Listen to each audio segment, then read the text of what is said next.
shops in the Tacoma area. But anyway, OC. We had planned in January. It's like, okay, we've been planning to do this podcast for the longest. We're gonna make it happen. But he was on his way to Arizona to move his son and his mom and family to Vegas, because he called Las Vegas his home.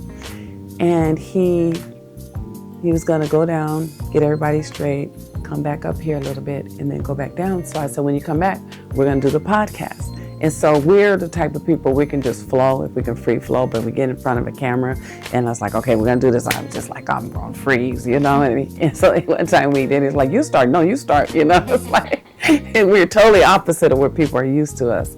But we're the type of people just have to be really out of the box, right? And so I told him, okay, I know how to get started, because he was supposed to do, the first podcast was gonna be him and I, and he was gonna interview me. And so he's like, okay. I said, but I know what to do. What I'm gonna do is ask you why you love me. Tell me why you love me. And he said, And then he just started, he just flowed, and he just kept on and kept on. But he was one who could narrate my life better than me. So he said, okay, we're gonna do this. But unfortunately, he called me back later on. This was January 24th of 2025. He called me back later on that evening, and so we were talking, and I said, yeah, we're gonna do this podcast, and I'm gonna get out here and do what God's called me to do. I don't wanna do 30, I don't wanna do 60, I wanna do 100. And I said, I have to do it because time is moving. We had a lot of loss in our family. We were still grieving my mom, who had passed December 10th, 2022. We had my niece passed in October 2024, then two other younger cousins passed November, December, so it's like, we gotta do this. And so, I said, so I gotta do this before I check up out of here. It's my time to go. And all of a sudden he says, oh God, please let me go before my queen. And I was like, what are you saying? And I was like, don't be saying that. And I don't even remember what I said, but I shut it down, right? And he said, well, we just gonna have to go together, because I couldn't live without you being here on earth. And so I said, well, neither one of us going anywhere, you know? And so we just talked, we laughed, we told each other how we were proud of each other, our plans, and he was gonna come by the next morning to give me a big hug, because I hadn't seen him because I had been sick. But long story short, I got a call from my granddaughter, because he was on his way to meet my granddaughter, because she was celebrating her accomplishments. Her girlfriend had just had a baby, and so they were out celebrating, and she was a hard worker, and he was just so proud that his daughter wanted to even hang out with her dad, and how her friends called him Pops, and the little young guys at the gym called him OG, and I started laughing. I said, who would think my baby boy would be, you know, our mama's man? And then I said, that you'd be called Pops and OG, you know, he's my youngest, you know? And so we laughed about that, and so we got a call, and then they changed plans and was gonna go downtown. And so anyway, so he was on his way down there, and laughing about his jeans were wrinkled, and glad he had a long coat on, and you know, oh, do I have dress shoes in the trunk? I said, oh boy, you're your mother's child, you know.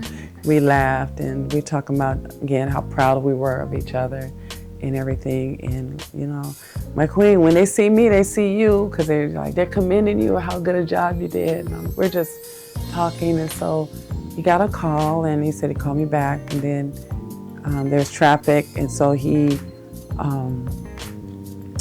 you know, he said he wanted to call his daughter, my granddaughter, to make sure she knew there was traffic. And so anyway, he said he's going to change his pants in this parking lot. He know where, parking lot right across from where she was going. And so he called me back, and then we were talking. Then my granddaughter called him back, and so he said, I'll call you back. He never called me back. And I told him, I said, oh, man never called me back. And so I I said, oh, well, he's probably connected with, my granddaughter now. And I just left it alone. And then next thing you know, about not 45 minutes later or so, I get a call. She's screaming and crying and says she can't find her dad. So there was, it was on the news. It was the first homicide in Seattle in 2025. He was sitting in the parking lot waiting for my granddaughter to come out. Thank God she didn't come out even 5 minutes or 3 minutes ahead, before she did, because I heard these guys pulled up and these other guys had got into it with somebody in the club or something. But anyway, there was gunfire. And unfortunately, my son, one of the bullets, shot him. And he got shot in the head. Heard a young lady in the car next to him, her leg, she got shot in the leg. And it was 2 weeks. This was 2 weeks after the anniversary of my dad's death. And my dad, when that happened, it was on a Friday. And so it was Friday night with my son, but it was after midnight, so it was Saturday morning, because this happened to him at 1:30. He was born at 1:36. It was on the 25th when all the planets were lined up in the solar system. It was crazy because my dad and my son both died from gunshot wounds to the head. My father was only 44.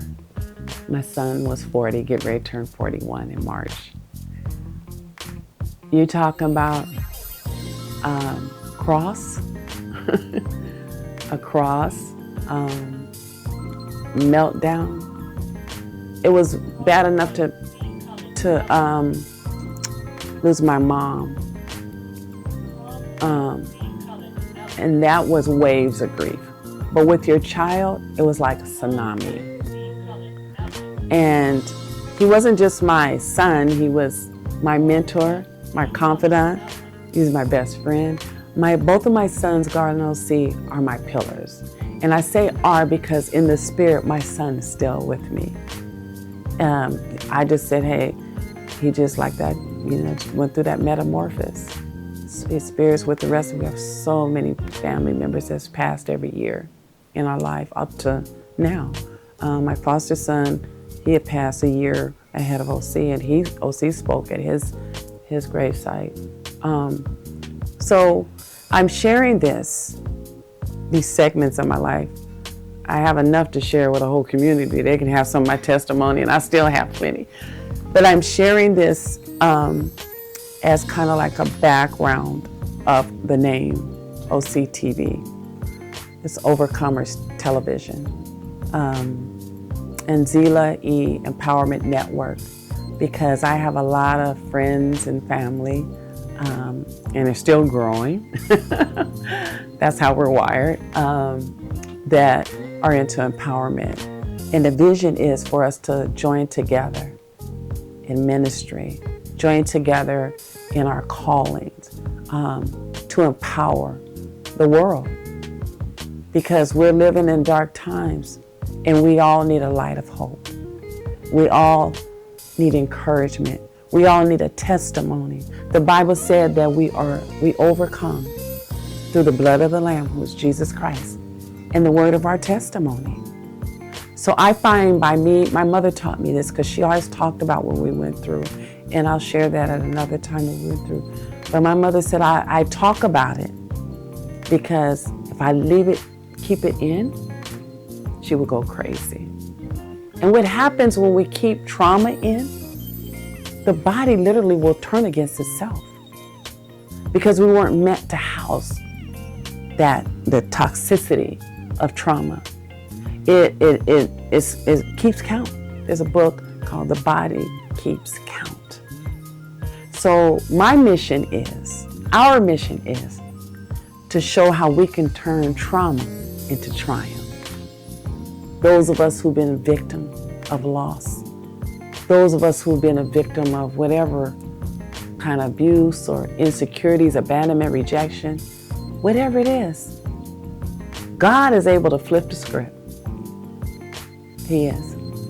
When we go through, be encouraged, because when we go through, like myself, I learned to know Jesus Christ, Yeshua HaMashiach, as my Savior.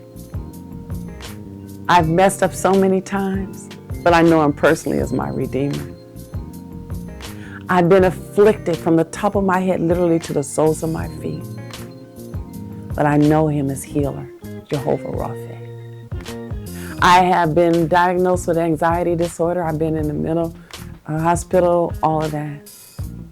I knew all the different medications, and my ex-husband, he was dealing with mental illness, my father. But in honor of my father, who they were not, the system failed. They didn't make sure that he got help. They let him out of jail before they were supposed to, without notifying my mother. Maybe he could have gotten help, maybe he could have been alive, but God had a plan. Again, with the devil meant for evil, God turned it for the good. Because one of my favorite scriptures is Romans 8:28. For we know that God causes all things to work together for the good. For those of us who are called to purpose, and I said, who love Him and are called according to His purpose, and I usually said on purpose. Because God is a purposeful God. So as I close in this segment, I just want to invite you all to subscribe to our channel, because this is our channel. And so you can be notified of our next podcast, because we're going to have some stories, how God can get glory, how glory can be present in the midst of grief. Our first series is Miracles in Motion. And you're looking at a miracle right here, but if you go to the mirror and look at yourself, you'll see a miracle within yourself. So please, if anything resonated with you, or you've gotten any kind of encouragement, just me sharing a little bit of my story, please click the like button. Just hit it real quick. We appreciate it. This is my breakthrough, y'all. And I have one of my mantras. I have a t-shirt. It says, brokenness is the birthing of breakthrough. I have been broken. My son's death, now that to me was ultimate. But I thank God, because it could have been my son and my granddaughter. I thank God because my son just told me a few days before he's just passing through. And I'm believing God has shown me in dreams and all of that. Through God's grace, my son and my mother and the rest of our family are together. So we want to receive Christ, because I couldn't make it without Him. So on that note, be blessed, shalom, and I'll see you next time.